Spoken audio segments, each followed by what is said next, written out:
जय बोलो देवादिदेव 1008 श्री भगवान महावीर स्वामी की जय जय जय। अहिंसा परमो धर्म की जय जय जय। परम पूज आचार्य गुरुवर श्री विद्यासागर जी महाराज की परम पूज्य मुनि श्री प्रमाण सागर जी महाराज की जय जय जय जय। मनुष्य के सामने कई बार भय प्रद स्थितियां निर्मित होती है। भय एक प्रकार का नकारात्मक संवेग है जो भयोत्पादक वास्तविक और काल्पनिक स्थितियों के निर्मित होने पर प्रकट होता है। जब भी मनुष्य के मन में किसी प्रकार का भय समाता है तो उस भय से उसके अंदर एक अलग प्रकार का प्रकंपन होता है। उस प्रकंपन के परिणाम स्वरूप हमारे शरीर में अनेक प्रकार के नकारात्मक रसायनों का स्राव होना शुरू हो जाता है और वह स्राव हमारे तन को, हमारे मन को बुरी तरह प्रभावित करता है। उससे हमारी स्थितियां गंभीर बन जाती हैं। आचार्य मानतु कहते हैं कि प्रभु समस्याएं सबके सामने आती हैं। जो शक्तिमान होते हैं वो शक्ति से समस्याओं का हल ढूंढते हैं और जो उनके पास शक्ति नहीं होती, भक्ति होती, वो भक्ति से समस्याओं का हल निकाल लेते हैं। हो सकता है शक्तिमान अपने सामने की समस्याओं से हार भी जाए, और जो भक्तिमान है वो कभी हारता नहीं, वो अपराजेय होता है। जो मनुष्य शक्तिमान है उसमें केवल खुद की शक्ति लगती है, पर जो भक्तिमान है वहाँ प्रभु की भी शक्ति उसके साथ जुड़ जाती है। पिछले प्रसंगों में कहा गया कि भगवान आपकी भक्ति के प्रताप से काम और मान का प्रतीक हाथी शांत हो जाता है, क्रूरता का प्रतीक शेर शांत हो जाता है, कषाय की अग्नि की ज्वाला शांत हो जाती है, क्रोध रूप, लोभ रूप सांप निश्चेष्ट हो जाता है। और फिर कहा गया आपके सामने आपके नाम स्मरण से कैसा भी भयावह युद्ध हो, संग्राम हो, उस संग्राम में भी कोई विचलित नहीं होता। अब कह रहे हैं भगवान आपका नाम आश्रय लेने से कैसा भी भयानक समुद्र हो जिसमें बड़वानल लगे हों,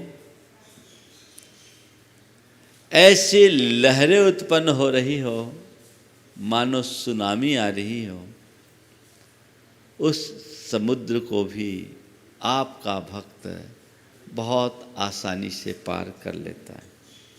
पहले छंद लें। आज भक्तांबर के समापन का दिन है।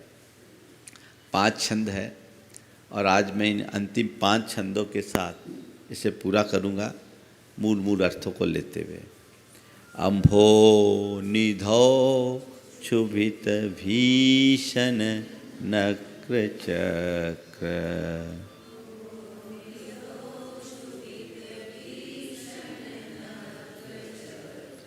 पाठीन पीठ भय डोलवन वाड़ वाग्नो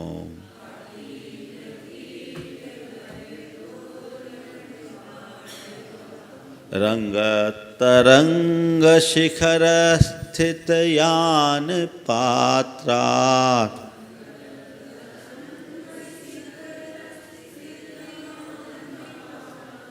त्रासम विहाय भवत स्मरणाद् व्रजन्ति।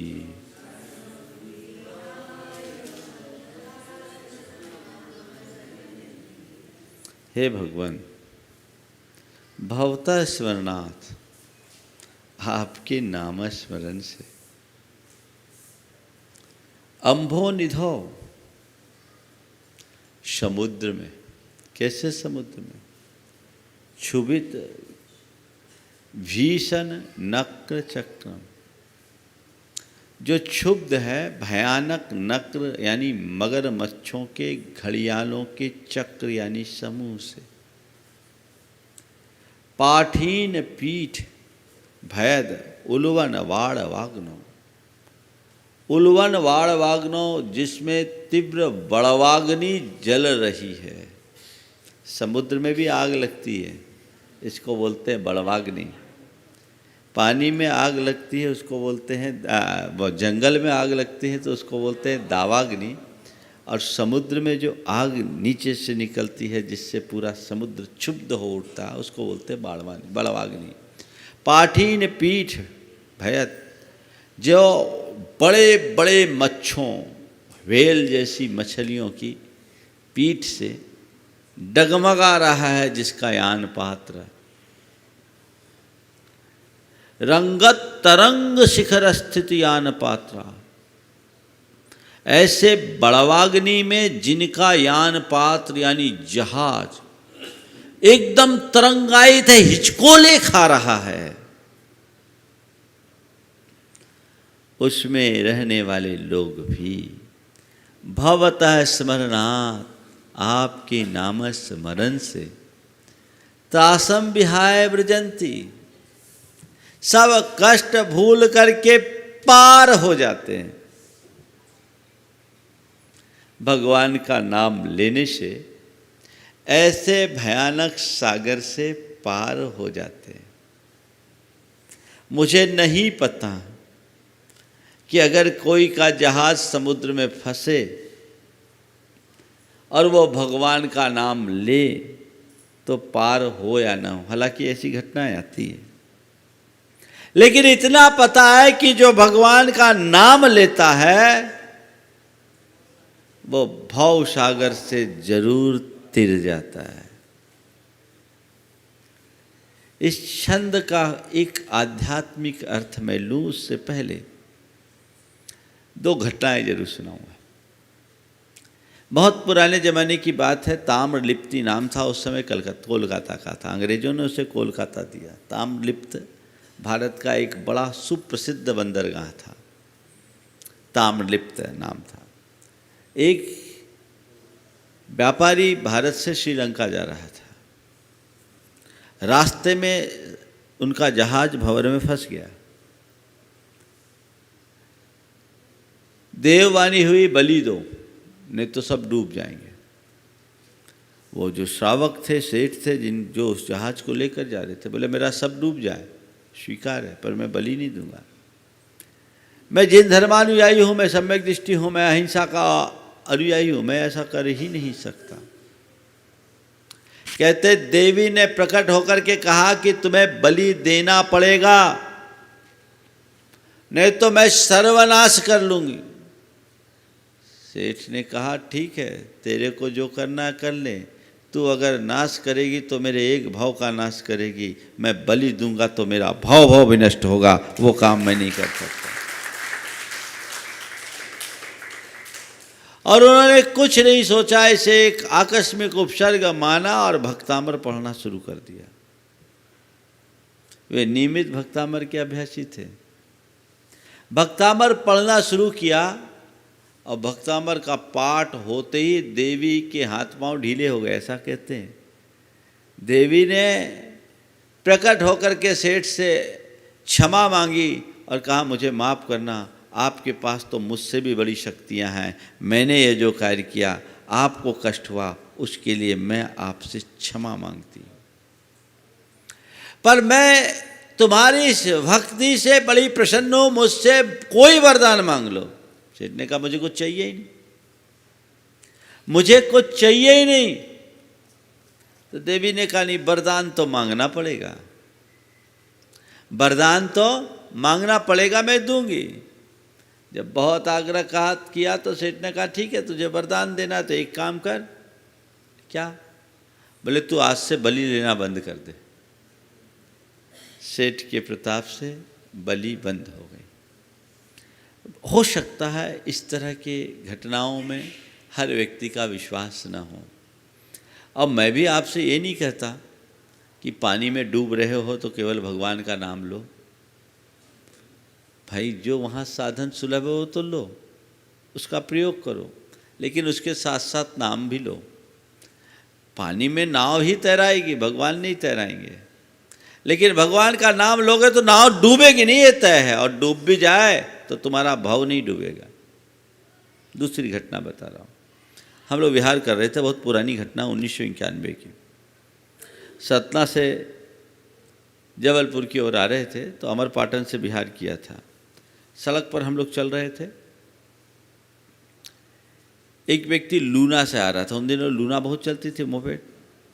वो रोड के दूसरे तरफ था, हम लोग एक साइड थे। हम लोगों के साथ करीब 200-250 लोग थे।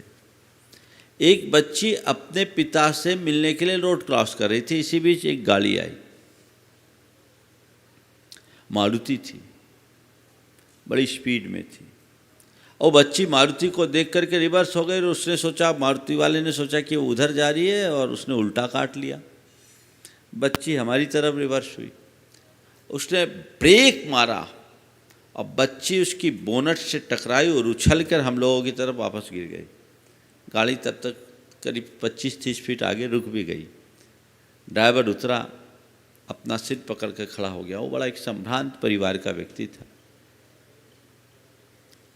उतर गया, लोग थे, वो भी घबरा गया। इतना हम लोग देख रहे थे, गलती बच्ची की, इसकी नहीं है।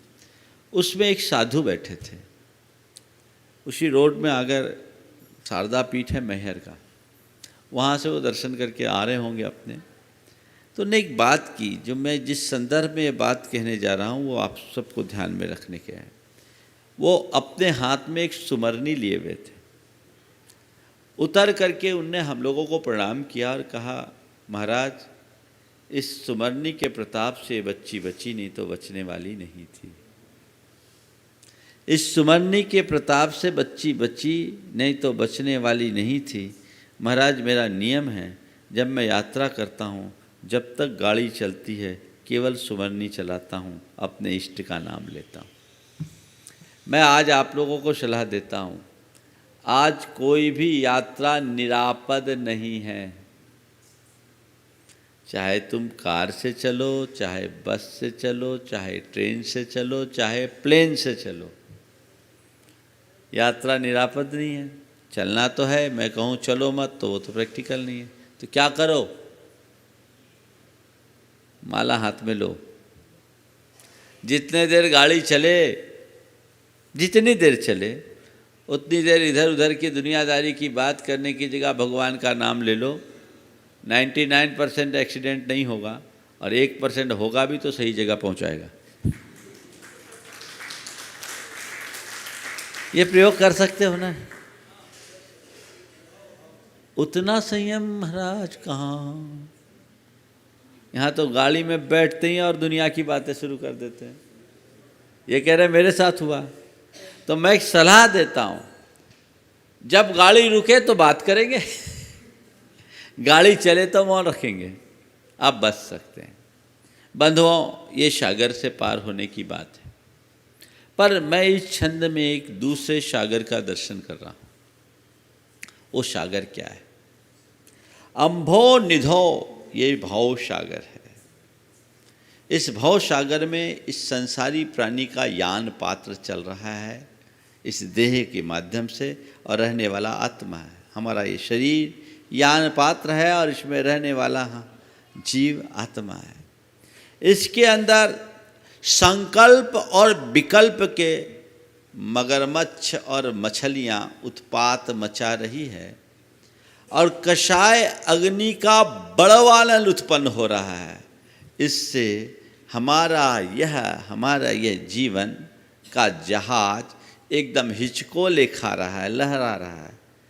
ऐसे इस संकल्प विकल्प से क्षुब्ध कषाय की बड़वाग्नि जिसमें प्रज्वलित हो रही है, और जिसका जीवन पल पल संघर्षों से जूझ रहा है, वो व्यक्ति यदि भगवान का नाम स्मरण करे, तो शांति और सुकून से अपनी मुक्ति मंजिल तक पहुंच सकता है, भव सागर से पार उतर सकता है। इसमें कोई संशय नहीं है। है संशय?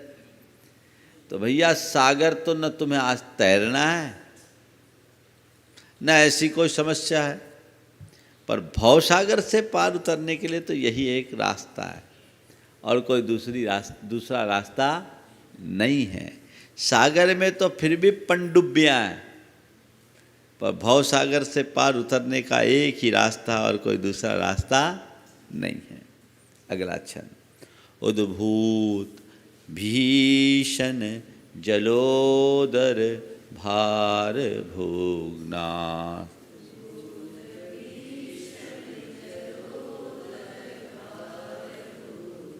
शोचाम दशामुपगताश्च्युत जीविताशः,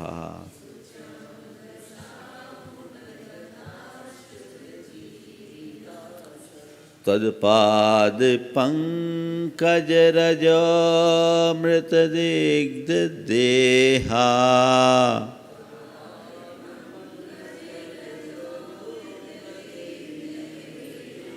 मर्त्या भवन्ति मकरध्वज तुल्य रूपा।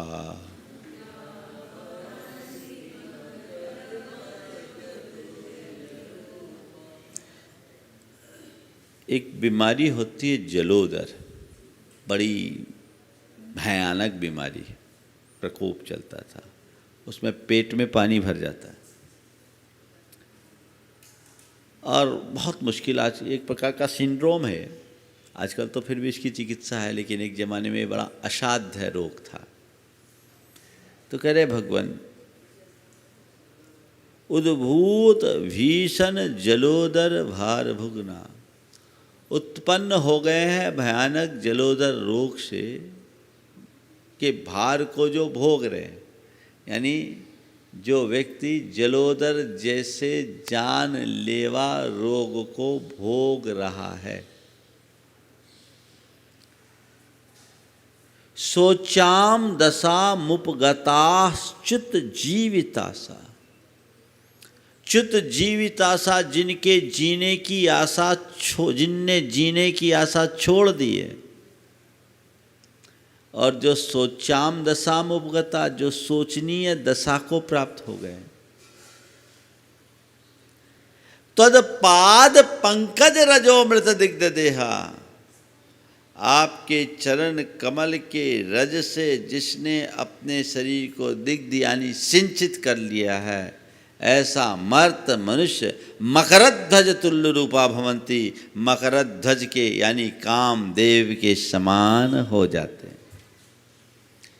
छंद का सीधा सीधा अर्थ है कि भगवान आपके नाम लेने से असाध्य रोग भी दूर हो जाता है। आप जलोदर को उपलक्षण लो, लेकिन गंभीर से गंभीर बीमारियां आपके नाम से दूर हो जाती है। आप कहोगे महाराज फिर तो कोई बीमारी आए तो इलाज कराने की ज़रूरत ही नहीं, फिर अस्पताल बंद करवा दो। आज के युग में महाराज ये सारा उपदेश आप लोगों के मुख से अच्छा नहीं लगता। आपको तो ये कहना चाहिए कि मेडिकल एड जो है वो हमें लेना चाहिए, क्योंकि जो काम चिकित्सा का है वो चिकित्सा ही करेंगे। मैं आपकी बात में अपनी सहमति देता हूँ कि मेडिकल का काम मेडिकल करता है, चिकित्सा का काम चिकित्सा से होता है, लेकिन भगवान का नाम स्मरण भी एक प्रकार की चिकित्सा है। और बहुत सारी बीमारियों में हम भगवान के नाम के बल पर नियंत्रण पा सकते हैं, स्वास्थ्य लाभ, आरोग्य लाभ ले सकते हैं।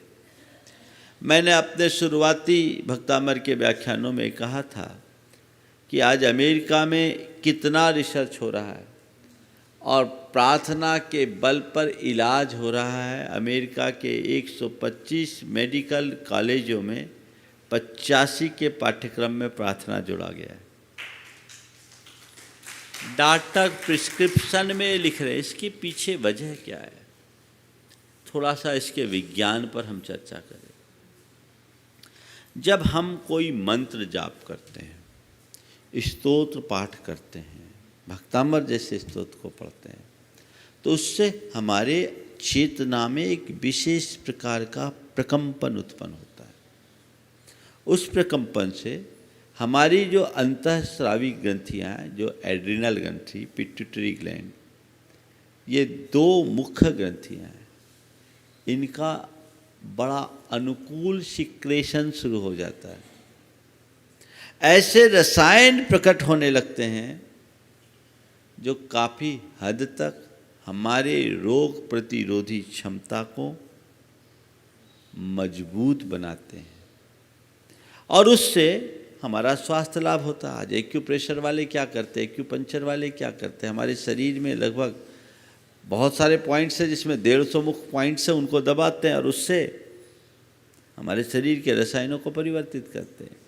तो ये प्रकंपन हमारे चिंतन, ध्यान, प्रार्थना से हो सकता है और उससे बदलाव होता है। लेकिन बीमारी तेज हो या कर्म का उदय तीव्र हो तो कोई निमित्त काम नहीं करता। इसलिए क्या करें, हमारी संस्कृति में दो बातें कही गई है, दवा भी लो और दुआ भी लो। दवा हो और दुआ हो। दवा तन पर असर करती है, दुआ मन को प्रभावित करती है। और तन की बीमारी के 100 इलाज है, मन की बीमारी का कोई इलाज नहीं। कितनी भी अच्छी चिकित्सा आपकी हो, अगर मन चिकित्सा को पूरी तरह स्वीकार नहीं कर पा रहा है तो आपको आरोग्य लाभ नहीं मिलने वाला। तो तन को की चिकित्सा के साथ साथ मन को बांधने के लिए ये एक सशक्त माध्यम है। जब आप मन में इष्ट स्मरण करते हैं, प्रभु का नाम लेते हैं, तो उससे आपके अंदर पॉजिटिव वेव्स प्रकट होते हैं और वह सकारात्मकता आपके जीवन की दिशा को सुनिश्चित करती है। उससे जीवन नियंत्रित होता है और हम बहुत कुछ हद तक अपनी बीमारियों से मुक्ति प्राप्त कर सकते हैं। इसलिए जब कभी ऐसी स्थितियां आए, हम इलाज भी कराएं तो हम अपनी आंतरिक चिकित्सा भी करें। बहुत लाभ होता है, बहुतों को लाभ हुआ है। हारना नहीं चाहिए, क्योंकि हमारे पास दो ही साधन हैं, एक तो दवा का है, एक दुआ का है। दवा देने वाले दवा दें, दुआ करने वाले हम दुआ करेंगे। कर्म शास्त्रीय दृष्टि से जब हम इस विषय पर विचार करते हैं तो एक बात प्रकट होती है। जब हमारे तीव्र अशांता का उदय चल रहा हो, उस घड़ी में हमने अपने मन को शांत कर लिया तो उस अशांता का प्रकोप शांत हो जाता है और विशुद्धि के प्रबलता से कई बार ऐसा भी होता है कि अशांता साता में परिवर्तित हो जाती है। इसके विरुद्ध शांता का उदय चल रहा हो और हमने अपने मन को संक्लिष्ट कर लिया, अशांत कर लिया, तो बहुत संभव है हमारी अशांता का पाक कमज़ोर हो जाए और कभी कभी साता अशांता में बदल जाती। तो क्या खेल हुआ? शास्त्रीय भाषा में इसे कहते हैं संक्लेश और विशुद्धि। अगर आपने अपने मन में चिंता और तनाव उत्पन्न किया तो एक प्रकार का संक्लेश है। इससे बीमारी 3 दिन में ठीक होने वाली हो तो 30 दिन खा लेगी। और अगर आपने अपने अंदर सहजता रखी, विशुद्धि रखी, तो जो 30 दिन में ठीक होने वाला काम है वो 3 दिन में रिकवरी दे देगा। तो हमें अपने मन को शांत रखना चाहिए। भगवान की भक्ति से बीमारी दूर हो ना हो, पर बीमारी से लड़ने की ताकत जरूर आ जाती है। तो हमें वो ताकत अपने भीतर विकसित करना चाहिए। और ये जो बीमारियां हैं, अगर रोगादिक दूर होते हैं, बहुत सारी बीमारियां ठीक हो जाती है। मैंने नमोकार मंत्र के लेखन का प्रयोग अनेक लोगों से कराया। 4th स्टेज तक के कैंसर से लोगों ने मुक्ति पाई। इसमें मेरा कोई चमत्कार नहीं, कोई चमत्कार जैसी बात नहीं है। ये कारण कार्य का संबंध है। हमने वैसा वाइब्रेशन दिया, हमारे शरीर में वैसे रसायनों का परिवर्तन हुआ और उससे हमारे कर्मों के रसायन बदल गए, हमारे शरीर की अनुकूलता आ गई। तो हमारे हाथ में जो है वो हमें लेना चाहिए, उसके अनुकूल चिकित्सा करनी चाहिए, अंत तक नहीं हारना चाहिए। हाँ, एक बात ये भी नहीं भूलना चाहिए कि मणिमंत्र तंत्र बहु होई, मरते न बचावे कोई। इस छंद में आचार्य महोदय ने दो विशिष्ट शब्दों का प्रयोग किया है, सोचाम दशाम उपगता और दूसरा च्युत जीवितासा। सोचाम दशाम उपगता यानी जो सोचनीय दशा को प्राप्त हो गए, यानी जिनके अंदर तीव्र एंजाइटी है, जो चिंता में फंसे हुए हैं, चिंता के चक्रव्यूह में बुरी तरह उलझ गए हैं, उनके लिए कहते हैं भगवान जो आपको अपना लेगा वो कभी सोचाम दशाम उपगता नहीं रहेगा, उसकी चिंता पल में दूर हो जाएगी। प्रभु को भजो, भगवान को भजो, भक्तामर पढ़ो, नमोकार जपो, सारी चिंता पल में दूर हो जाएगी। और भैया, किसी समस्या का निदान चिंता से होगा या चेष्टा से? हाँ, तुम लोग क्या करते हो, चेष्टा की चिंता? चेष्टा कम, चिंता ज्यादा। भगवान को हृदय में बसा लो, तुम्हारे हृदय में चेष्टा करने की ताकत आएगी, चिंता दूर भाग जाएगी। तो चिंता मुक्त होने के लिए आध्यात्मिक रास्ता अपनाओ। जाप, ध्यान, सत्संग, ये सब हमारी चिंताओं के मुक्ति का आधार है। दवाइयों से चिंता मुक्त होना मुश्किल है, लेकिन अगर हमने ऐसी चीज़ों का आलम्बन ले लिया, सारी चिंता खत्म। च्युत जीवितासा, जिनने जीने की इच्छा छोड़ दी,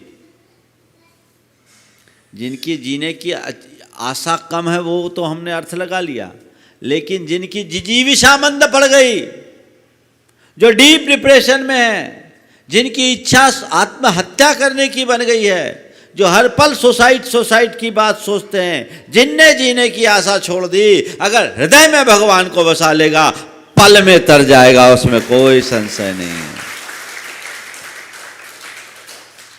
तो डिप्रेशन और एंजाइटी के जो भी शिकार है, भक्तांबर पढ़ो, और पूरा भक्तांबर नहीं पढ़ पाओ तो यही छंद पढ़ो, 100% आराम मिलेगा। आप प्रयोग कीजिए। मैंने बहुतों को डिप्रेशन से बाहर करने का रास्ता बताया और वो बाहर हुए। अच्छे बहुत गहराई से डिप्रेशन में डूबे हुए लोग, आप इन सब बातों को रखो। और एक बात बोलूं, डिप्रेशन होने पर भगवान का नाम लो और तुम बचो, ये तो बात की बात। अगर भगवान को अपने हृदय में बसा लोगे तो जिंदगी में न तो कभी डिप्रेशन होगा, ना एंजाइटी होगी, सारी जिंदगी मस्ती से कटेगी। मन की बड़ी विचित्र दशा होती है। एक बार एक आदमी होली का समय निकट था, सुबह अंधेरे में शौच गया जंगल में, हाथ धोकर के बाहर आया, शौच धोने के बाद देखा तो उसे हाथ में खून सा दिखाई पड़ा। रात सोने तक अच्छा था, जब तक शौच गया तब तक अच्छा था। जब खून दिखा बड़ा घबराया, खून कहाँ से आ गया? शौच की जगह में देखा, वहाँ भी लाल लाल खून खून खून। इसे देखते ही अंदर से काँप गया, अरे क्या हो गया? मुझे आज ब्लीडिंग हो गई, ओवर ब्लीडिंग हो गई, मेरे पेट में, मेरे हाथों में कुछ हो गया हो। लसता पड़ गया, अपने खाट में जाकर गिर गया। इसी बीच उसके 8 साल का पोता कुछ खोजता हुआ आया, उसके खाट के नीचे देखा और कहता है दादा मेरा लोटा कौन ले गया, दादा मेरा लोटा कौन ले गया। बोले कौन सा लोटा। बोले मैंने आज होली है रंग घोल करके आपके खाट के नीचे रखा था, उसमें रंग घोल कर आपके खाट के नीचे रखा था। बोले हे भगवान मुझे क्या मालूम, वो रंग था पर यहां तो अलग तरंग थी। अब बोलो, जिसका कोई वजूद नहीं मनुष्य उससे भी घबराता है। आध्यात्मिकता के मार्गों को अंगीकार कर लेने पर ये सब बातें हमसे हमेशा हमेशा के लिए दूर हो जाती है। तो कह रहे हैं सोचाम दशाम उपगताश्च्युत जीवतासा तदपाद पंकज रजोमृत दिग्ध देहा सद्य स्वयं विगत बंध भया भवंती। वे स्वयं सारे बंध से मर्त्या भवंती मकरध्वज तुल्य रूपा, वो मकरध्वज की तरह हो जाते हैं, यानी उसका जीवन सोने जैसा दमक जाता है। मकरध्वज का अर्थ सोना भी होता है, सोने जैसा दमक जाता है। वो अपने ज़िंदगी को बेशकीमती बना लेता है। हम अपने हृदय में वो बात रखें। एक बात और ध्यान रखना, तन की बीमारी को कभी मन पर हावी मत होने देना। कितनी भी गंभीर बीमारी हो उसको मन पर हावी मत होने दो। तन तो, शरीर तो रोग का घर है, शरीरम व्याधि मंदिरम, इसमें तो बीमारी होगी।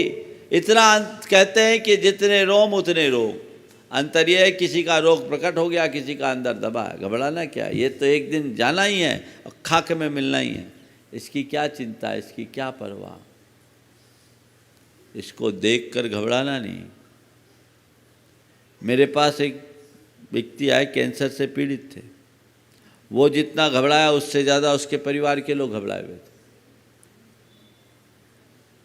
62 साल की उम्र, कैंसर हो गया, परिवार के लोग भी घबराए। अब परिवार के लोग घबराए, थोड़ा बहुत इफेक्ट तो होगा ही। मेरे पास आया, मैंने संबोधा, बोले ठीक है इलाज कराओ। बोले ठीक है, अभी महाराज जी हमारा कीमो चल रहा है, रेडिएशन होगा, उसके बाद डॉक्टरों ने कहा है कि ठीक हो जाएंगे। मैंने एक ही वाक्य बोला भाई घबराना नहीं है, एक चीज़ का श्रद्धान रखो, जब तक तुम्हारी आयु है तुम्हें कोई हिला नहीं सकता, और आयु पूरी होने पर कोई जिला नहीं सकता। बस इस बात को गांठ में बांधो। मैंने परिवार के लोगों को भी बोला, तुम लोग अपने लिए रो रहे हो, इसके लिए नहीं रो रहे हो। इनको हो गया तो मेरा क्या होगा।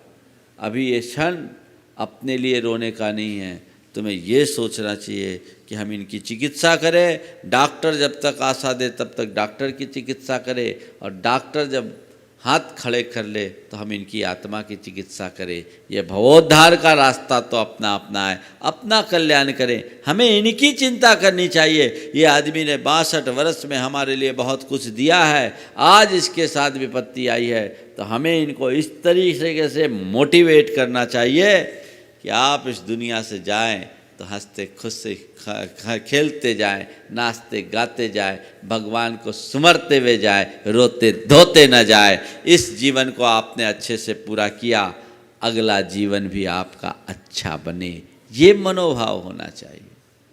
जिसके हृदय में आध्यात्मिक भावना होती है, जो अपनी आत्मा के स्वरूप को समझते हैं, वे कभी इन सब बातों से विचलित नहीं होते, और जो आत्मज्ञान से शून्य होते हैं, जीवन की वास्तविकता से अनभिज्ञ होते हैं, वे कदम कदम पर रोते रहते हैं। सार क्या निकलता है?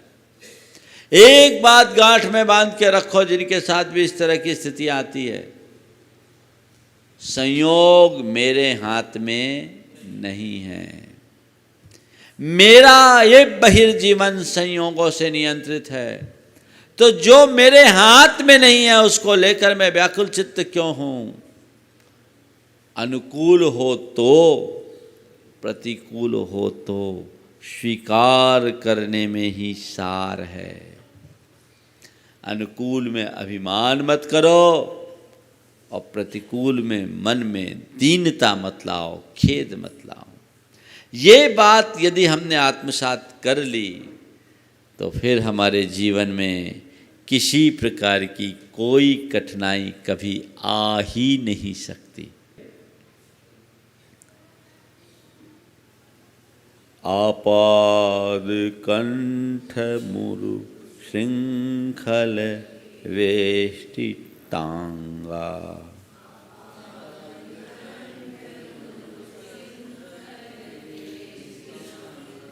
गाढ़ं बृहन्निगल कोटि निघृष्ट जंघा,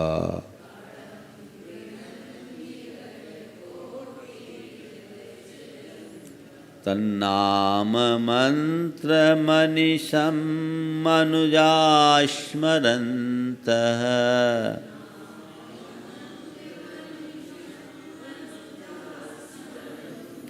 सद्य स्वयं विगत बंध भया भवन्ति।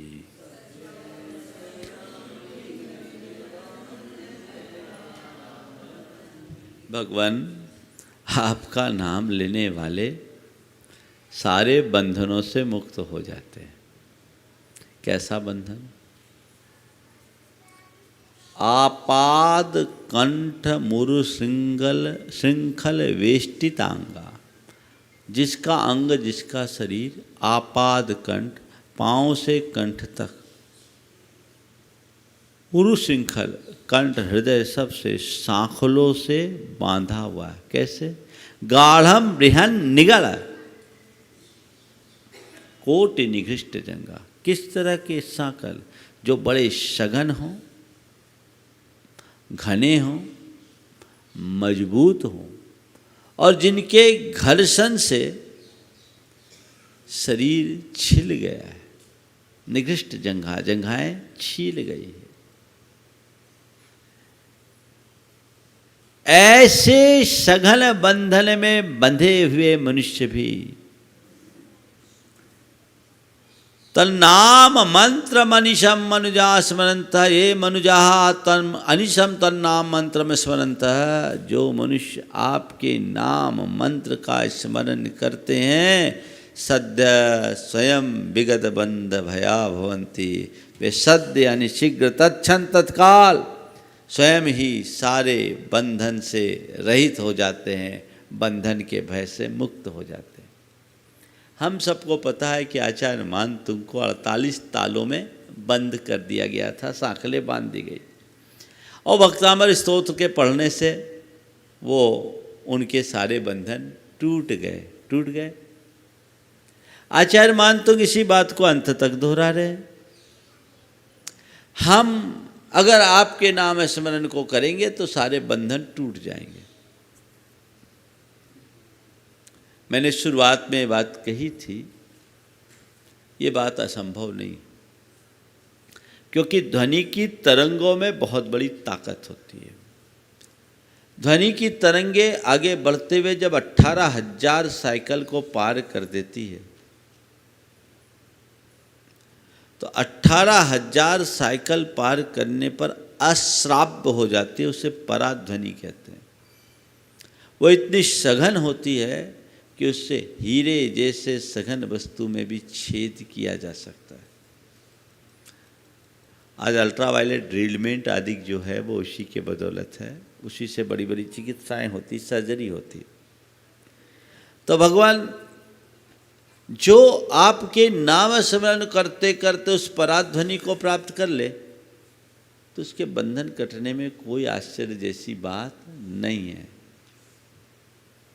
मानतुंग ने सांकलें काटी, तुम सूतली काट के बता दो, कैसे कटेगा? मन ही कमजोर है। उस लेवल तक तुम पहुंचोगे तो वैसा परिणाम आएगा, जब तक नहीं पहुंचो तब तक ऐसा कोई रिजल्ट आने वाला नहीं है। पर एक बात है, बंधन के भय से मुक्त हो जाते हैं। क्या बोल रहे हैं? विगत बंध भया भवंती। हमारी आत्मा और कर्मों का जो बंधन है, ऐसे ही आपाद कंठ मुर श्रृंखल वेष्टितांगा, हमारे आत्मा के एक एक प्रदेश अनंत अनंत कर्म परमाणुओं से बंधा। गाढ़म ब्रहण निगल कोटि निकृष्ट जंघा, उससे हमारे आत्मा के प्रदेश बंध गए और उसके कारण ये संसार में हमें थपेड़े खाने पड़ रहे हैं। ऐसे संसार के बंधन से जो व्यक्ति आपका नामस्मरण करता है वह पल में बंधन के भय से मुक्त हो जाता है। इसका एक अर्थ ये लेना चाहिए। और बाहरी बंधन भी भगवान के नामस्मरण से काफी कुछ टूटते हैं। सन 2004 में हमारा सतना चातुर्मास था। वहां मेरे पास एक पत्र आया, पोस्ट कार्ड था। पत्र सतना के जेल से एक कैदी का था, एक व्यक्ति का था, अपराधी था, वहाँ किसी मुकदमे में था। उसमें उसने पत्र लिखा। वो बीकानेर का एक जैन भाई था। पर्यूषण का पर्व सामने था, हमारे यहाँ शिविर लग रहा था। तो उसने पत्र लिखा कि मैं निर्दोष हूँ, पर मुझे एक फर्जी मुकदमे में फंसा दिया गया है। मेरा मुकदमा अभी विचाराधीन है।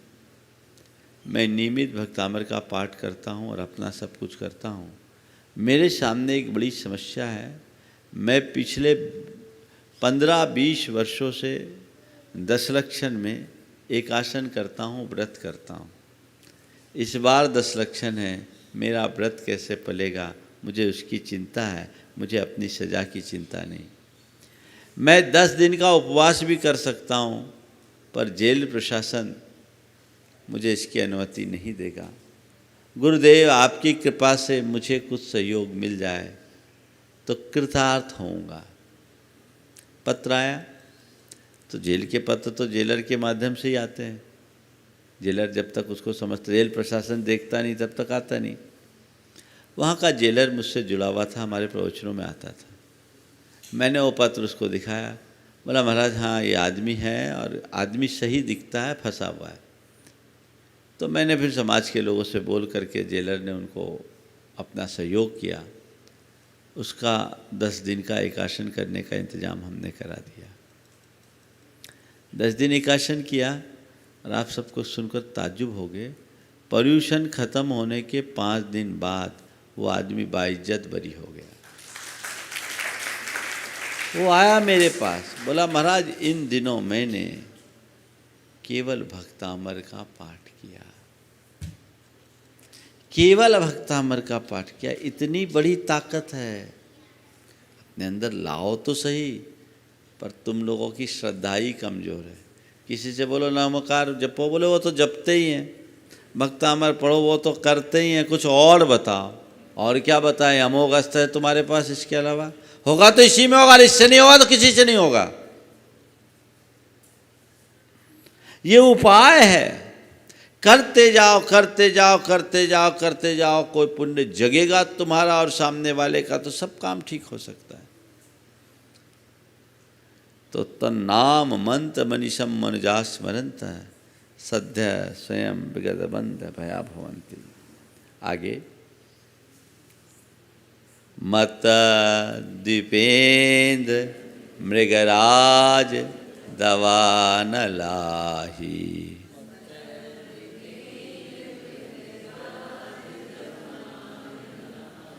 संग्राम वारधि महोदर बंधनोत्थम।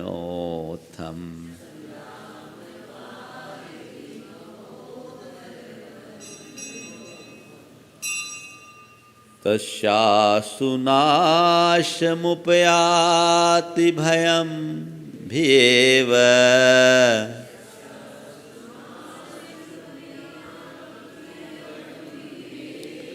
यस्तावकं स्तव मिमं मतिमान धीते।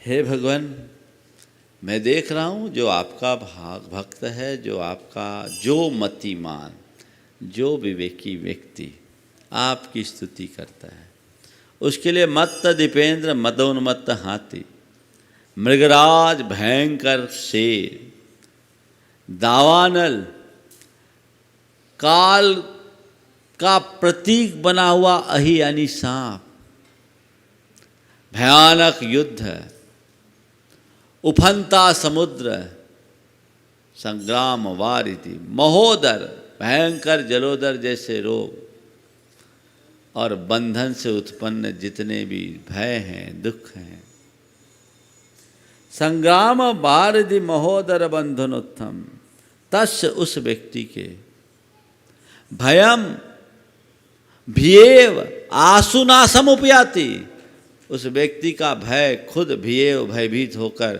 नष्ट को प्राप्त हो जाता है, यानी क्षण भर में उसका सारा भय दूर हो जाता है। कौन? यह ताव कम इमम स्तवन अधीते, यह मतिमान जो विवेकी व्यक्ति आपके इस स्तुति को पढ़ता है, उसका भय खुद भयभीत होकर दूर भाग जाता है। कौन पढ़ता है? यह मतिमान। क्या शब्द दिया? देखो, 3 तरीके से आप लोग स्तुति करते हो। एक है कंपटीशन, दूसरा है रिपीटेशन, तीसरा है डेडिकेशन। क्या? कंपटीशन, रिपीटेशन और डेडिकेशन। कंपटीशन, अरे उनने किया हम भी कर ले, वो कर रहा हम भी कर ले, तो जैसा वो कर रहा वैसा हम कर रहे हैं। यहाँ कंपटीशन की भावना है, बस करते आ रहे हैं, करते आ रहे हैं, एक दूसरे के गतानुगतिक बनकर हम काम कर रहे हैं। इससे वांछित परिणाम कभी नहीं मिलेगा, इससे वांछित परिणाम नहीं मिलेगा। तुम कितने ही पढ़ लो। हमने रोज भक्तांबर को, एक व्यक्ति आए बोले हम 48 बार भक्तांबर पढ़ने का नियम लिए। ठीक है, अच्छी बात है, पर किस लिए लिए ये तो देखो,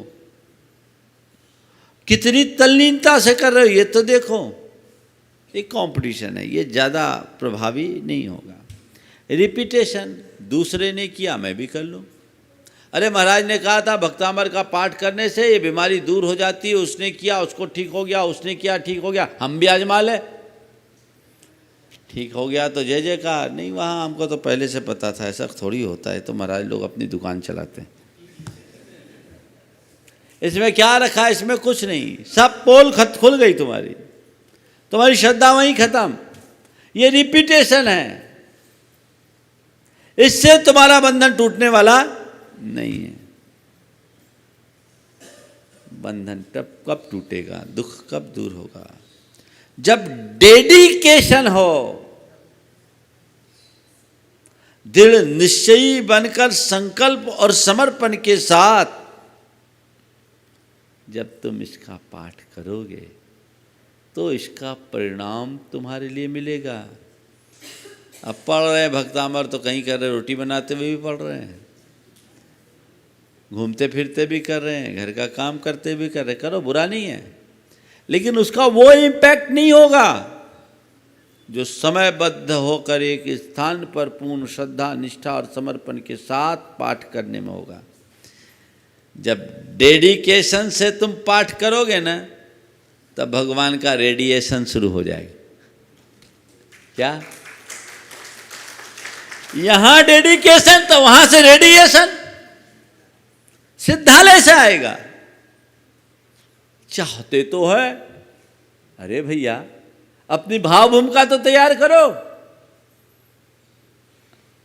अभी तुम्हारी आस्था ही कमजोर, डेडिकेशन ही नहीं, तो डिवोशन भी नहीं होगा। एक जगह पानी नहीं गिर रहा था, लोग बड़े परेशान थे। एक गांव के बाहर एक मंदिर था, मंदिर के पुजारी ने कहा कि हम लोग सब कीर्तन करेंगे, पानी गिरेगा। गांव भर के लोग आ गए, बोले हमें सब पूरी रात कीर्तन करना है, 24 घंटे का कीर्तन करेंगे, दिन रात कीर्तन करेंगे, पानी बरसेगा। सैकड़ों लोग उपस्थित हो गए।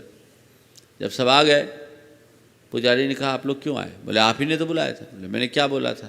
बोला आपने कहा था कि भगवान का कीर्तन करेंगे तो पानी गिरेगा। बोले नहीं, आप लोग लौट जाइए, कुछ नहीं होगा। आप लोग लौट जाइए, कुछ नहीं होगा। बोले फिर जब कुछ नहीं होगा तो आपने बुलाया क्यों?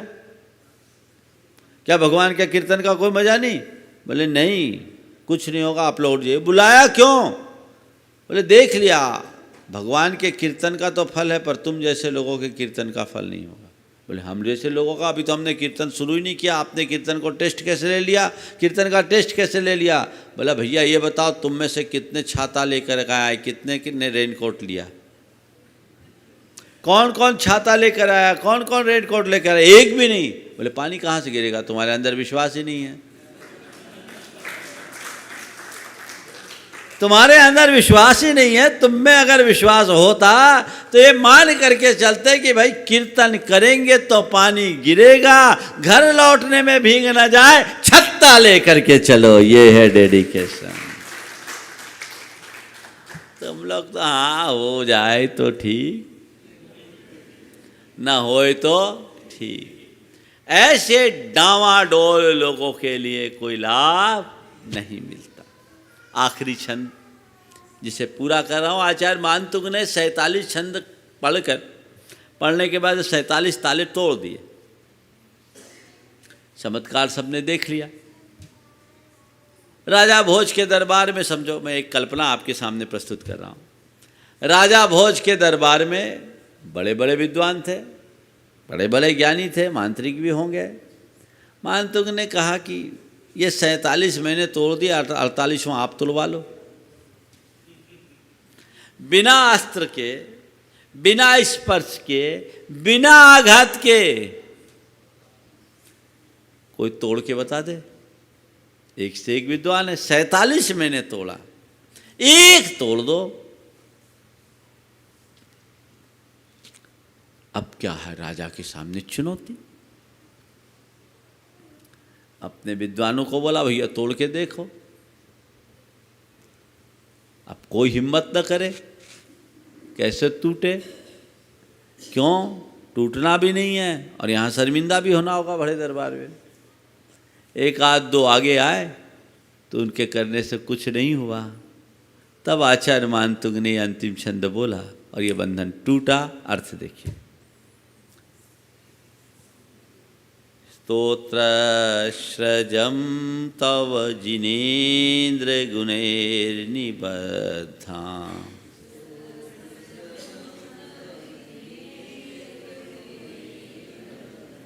भक्त्या मया विविधवर्ण विचित्र पुष्पाम्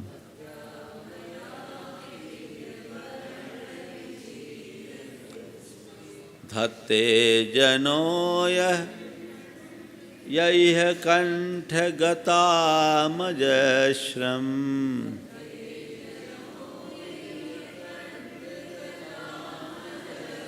तम्मान तुंग मवशा समुपैति लक्ष्मी।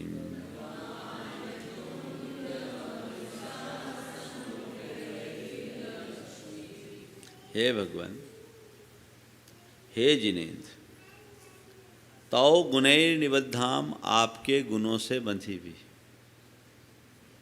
स्तोत्र सजम विविध वर्ण विचित्र पुष्पाम भक्त्या मया सजम निबद्धाम। हे भगवान, आपके गुणों से निबद्ध विभिन्न प्रकार के वर्णों के विचित्र पुष्पों से मैंने इस स्तोत्र की माला को सजा है। किसको सजा है? स्तोत्र की माला। स्तोत्र की माला है तो माला कैसे बनती? फूल चाहिए और धागा चाहिए, है ना? तो फूल है। फूल क्या है? इसमें एक एक छंद और एक एक छंद के 4-4 चरण, एक एक चरण में 14-14 अक्षर। तो मैंने इतने सारे विविध प्रकार के वर्ण अक्षरों के पुष्पों से सुशोभित इन छंदों को एक माला में पिरोया है। माला के लिए धागा चाहिए, तो मेरे पास धागा आपके गुण के हैं। धागा को गुण भी बोलते हैं, और गुण आपके गुणों से निबद्ध है। मैंने आपके एक एक गुणों को इन 48 छंदों में निबद्ध किया है, बांधा है, उससे माला गूंथी है। इससे यह कंठगतम अजस्रम यह जनो धत्ते, जो मनुष्य इस माला को हमेशा अपने कंठगत रखता है, यानी इसका नियमित पाठ करता रहता है। ये आशीर्वाद सूचक अंतिम छंद है। सह अवसामान तुंगम लक्ष्मी ही समुपैती, जिस पर अच्छे अच्छे लोग बस नहीं कर पाते, ऐसी अवश्य मान तुंग श्रेष्ठ ऊंचाई को प्राप्त आध्यात्म मुक्ति लक्ष्मी को उपैती प्राप्त करता है। जो भगवान आपकी इस स्तुति को पढ़ता है वो परम धाम को प्राप्त करता है। इस प्रकार भक्तांबर स्तोत्र का आज यहाँ विवेचन पूर्ण हुआ। मेरे ख्याल से लगभग 24 दिन तक लगातार इस पर 24 व्याख्यान हुए हैं। आप लोगों ने बहुत रुचि से सुना, भक्तांबर को एक नए संदर्भ में देखा भी है। मैं केवल यही कहूँगा, इतनी बड़ी एक निधि हम सबके प्राप्त है। नियमित आप इसका पाठ कीजिए। खुद न कर सको तो सुनो, जिनसे भक्तांबर बोलते नहीं बनता। संस्कृत का भक्तांबर है, शुद्ध भक्तांबर आर्य का पूर्णमति के स्वरूप में है, जो पूरे 48 छंदों में है। यूट्यूब पर उपलब्ध है, आप उसको ऑन कर लीजिए, जिसमें म्यूजिक ज़्यादा नहीं है, और अपनी किताब खोल करके उसको मिलाते जाइए, बोलिए मत। 15 दिन तक केवल मिलाइए, और उसके बाद फिर साथ साथ बोलना शुरू कीजिए। आपका उच्चारण भी शुद्ध हो जाएगा और कुछ दिनों में याद भी हो जाएगा, और इस भक्तांबर की गहराई में आप डूब सकेंगे। आपके जीवन को एक नई दिशा और दशा प्राप्त होगी। आप नियमित इसका अभ्यास करेंगे, परिणाम आप सबको मिलेगा। आज भक्तांबर स्तोत्र मैंने पूर्ण किया। मुझे एक दिन पहले ही करना था, थोड़ा विलम्ब हो गया। कल से, आज से ही 16 कारण लग गया है, कल से लग गया, तो कल रक्षाबंधन था। अब आने वाले दिनों में मैं लगातार 16 दिनों में 16 कारण भावना की विवेचना करना चाहूँगा, ताकि लोग उसे देखें। वह भावना जो हमारे भीतर तीर्थंकरत्व जैसी क्षमता प्रकट करती है। जो लोग इस कार्यक्रम को सुन रहे हैं, ये लोगों तक बात पहुंचा दे, जैसे हमने भक्तांबर की गंगा में अपने आप को अवगाहित किया है। ऐसी हम 16 कारण की भावना में बहना सीखें, जो हमारे चित्त को निर्मल और विशुद्ध बने। 16 कारण को हम अपने जीवन के हिसाब से किस तरह से ढाल सकते हैं, व्यवहारिक जीवन में किस तरह हम उसे आत्मसात कर सकते हैं। मेरी कोशिश होगी आने वाले दिनों में 16 कारण में 16 भावनाओं पर चर्चा करूं। तब तक पर्यूषण भी फिर आ ही जाएगा और वो सारे कार्य होंगे।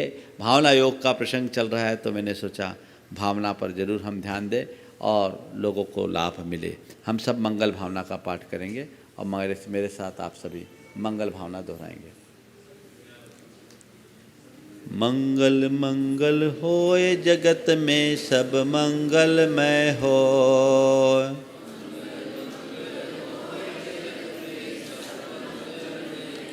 इस धरती के हर प्राणी का मन मंगलमय हो।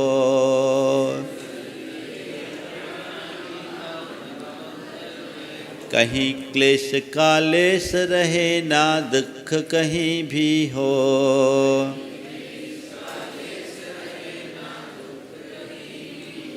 मन में चिंता भय न सतावे, रोग शोक नहीं हो।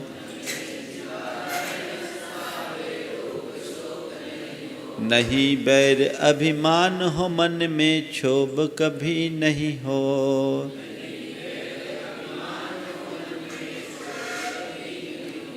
मैत्री प्रेम का भाव रहे नित मन मंगलमय हो।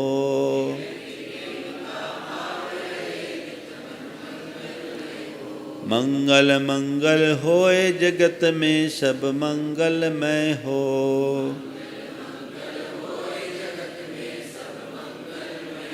इस धरती के हर प्राणी का मन मंगलमय हो।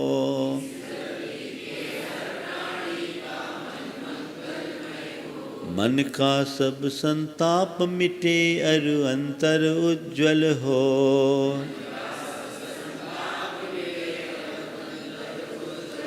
राग देश अरु मोह मिट जाए आत्म निर्मल हो।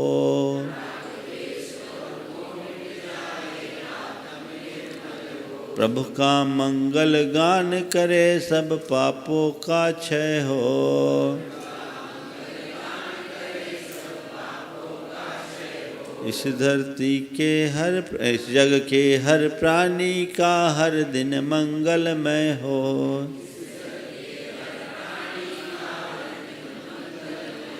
मंगल मंगल होए जगत में सब मंगलमय हो।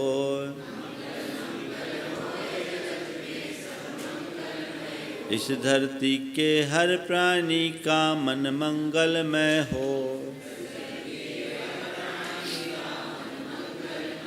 गुरु हो मंगल प्रभु हो मंगल धर्म सुमंगल हो।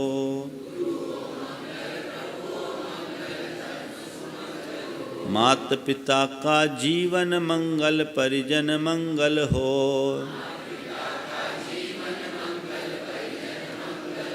जन का मंगल गण का मंगल मन का मंगल हो।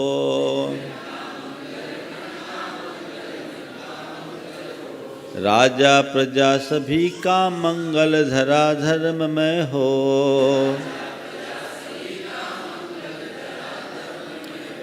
मंगल मंगल होए जगत में सब मंगलमय हो।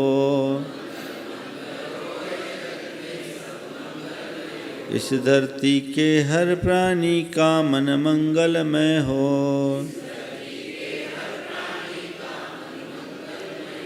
मंगलमय हो प्रातः हमारा रात सुमंगल हो।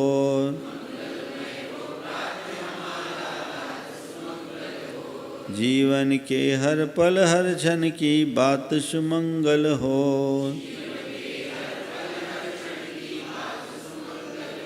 घर घर में मंगल छा जाए जन जन मंगल हो।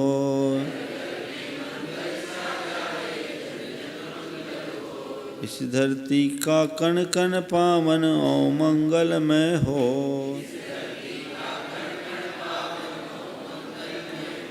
मंगल मंगल होए जगत में सब मंगलमय हो। इस धरती के हर प्राणी का मन मंगलमय हो। सब जग में मंगल बढ़े टले अमंगल भाव। है प्रमाण की भावना सब में हो सद्भाव। जय बोलो परम पूज्य आचार्य गुरुवर श्री विद्यासागर जी महाराज।